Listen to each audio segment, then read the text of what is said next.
జూబిలీస్ ఉప ఎన్నికలు మొదలైనవి కదా? అవునండి. ఎవరి వైపు అనుకుంటున్నారు?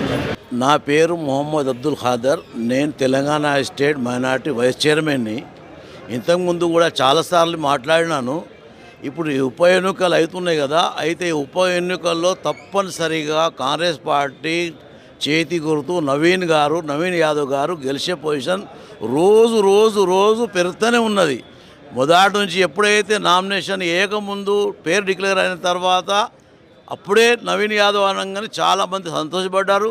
తర్వాత నామినేషన్ వేసిన రోజు కూడా చాలామంది వచ్చారు. అందరు రోజు రోజు హిందూ ముస్లిం బాగా మంది కలుస్తున్నారు.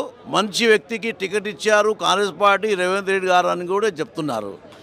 ఇప్పుడు ఇక్కడ ఆయన 20 సంవత్సరాల కింద నుంచి ఇక్కడ సేవ చేస్తున్నాడు కాబట్టి అవకాశం ఇప్పుడు వచ్చింది. ఎప్పుడో వచ్చేది ఉండే కానీ ఇప్పుడు వచ్చింది. చాలా బాగా చేస్తున్నారు. ఆయన మీద అనవసరంగా ఇప్పుడేమో ఆ నమాజ్ గురించి చెప్పారు. ఆయనే ముందు స్నానం చేయండి, తర్వాత నమాజ్ గురించి ఆలోచన చేయండి అని చెప్పారు అని చెప్పి అనవసరంగా చెప్తున్నారు. అది ఏ నవీన్ యాదవ్ చెప్పారో తెలియదు. ఆ నవీన్ యాదవ్ ఎవరో ఈ వాళ్ళ పేరు పెట్టేసి ఈయనని బద్నాం చేస్తున్నారు. ఈయన చెప్పిన మాట కాదు. ఈయన హిందూ ముస్లిం మొత్తం దోస్తు. నమాజ్ అనేది తెలుసు ఈయనకు, రోజా అనేది తెలుసు ఈయనకు, హజ్ అనేది తెలుసు ఈయనకు, ఉమ్రా అంటే తెలుసు ఈయనకు, అన్నీ తెలుసు. తెలిసిన అతను నమాజ్ గురించి ఎలా అంటారు? అనవసరంగా బద్నాం పెడుతున్నారు. ఇలాగే గుండాయిజం అని కూడా చెప్తున్నారు. గుండాయిజం కింద ఉంటే మరి 10 సంవత్సరాల నుంచి టీఆర్ఎస్ బీఆర్ఎస్ గవర్నమెంట్ ఉన్నప్పుడు ఎప్పుడన్నా గుండాయిజం చేసిరా వీళ్ళు? ఎప్పుడు చేయలేదు కదా. ఇప్పుడు ఎందుకు అనవసరంగా ఇప్పుడు చెప్తున్నా? ఎందుకంటే దీంతో ఏమో అర్థమవుతుందంటే, అయితే మీరు ఎట్లాగూ ఓడిపోతున్నారు, ఎట్లాగూ కాంగ్రెస్ పార్టీ గెలుస్తుంది, నవీన్ గారు గెలుస్తున్నారని చెప్పేసి ఇది ఒకటి అనవసరంగా బద్నాం పెడుతున్నారు. ఇట్లాగే కమిషన్ల గవర్నమెంట్ అని కూడా మీరు చెప్తున్నారు. కమిషన్లకు మీకంటే ఎక్కువ ఎవరు తెలుసు అండి? 10 సంవత్సరాల నుంచి 15 సంవత్సరాల నుంచి మీరే కదా. కమిషన్ల గురించి మీకే ఎక్కువ తెలుసు. ఈ కాంగ్రెస్ పార్టీ వచ్చి 2 సంవత్సరాలు అయింది. కమిషన్ గురించి ఇంకా తెలియదు. మీకే తెలుసు. ఓట్ చోరీ అంటున్నారు. ఓట్ చోరీ అనేది 10 సంవత్సరాల కింద మీరే రాయించారు కదా. అది మీరు రాయించారు, మీకే ఓట్లు పడ్డాయి. ఇప్పుడు ఓట్ చోరీ అంటున్నారు. ఒకవేళ ఆ ఓట్లు పడితే మా కాంగ్రెస్ పార్టీ అకౌంట్లోకి వెళ్ళి ఆ ఓట్లు తీసేసినాక ఎంత మెజార్టీ చూడండి మీరు. మాకు ఓట్ చోరీ అవసరం లేదు. మీ బాసు ఢిల్లీలో ఉండి ఓట్ చోరీ చేసే అటువంటి పని ఆయన చేస్తాడు. మేము ఓట్ చోరులం కాదు. కాంగ్రెస్ పార్టీ ఓట్ చోరులు కాదు. ఓట్ చోరు మీరే. గద్దె మీద కూర్చున్నది ఓట్ల గురించి మీరే. కానీ మాకేమో ఓట్ చోరీ అవసరం లేదు.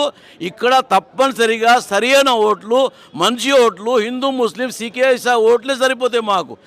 ఇప్పుడు మీకు తెలుసు.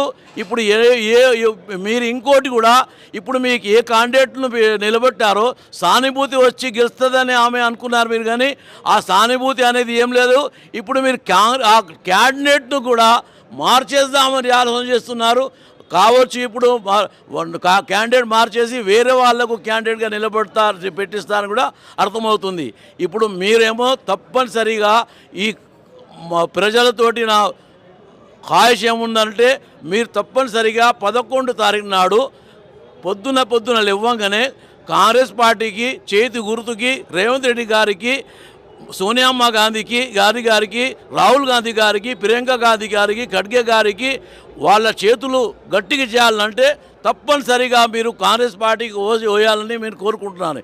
ఇంకోటి, చాలామంది ఓట్లు వేయనికి వెళ్తలేరు. తప్పనిసరిగా మీరు ఓటు వేయనికి వెళ్ళాలి.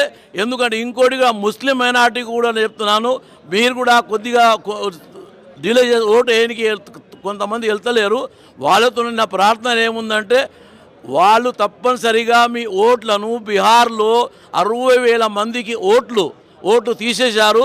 మీ ఓటు హక్కును తీసేస్తే లాభం లేదు. కాబట్టి మీరు ఓటు వేసి తప్పనిసరిగా కాంగ్రెస్ పార్టీకి ఓటేసి కాంగ్రెస్ పార్టీ గెలిపియండి. ఈ కాంగ్రెస్ పార్టీ తప్పితే వేరే ఏం పార్టీ మనకు పనిరాదు. తప్పనిసరిగా మీరు కాంగ్రెస్ పార్టీకి పోయాలని నేను కోరుతున్నాను.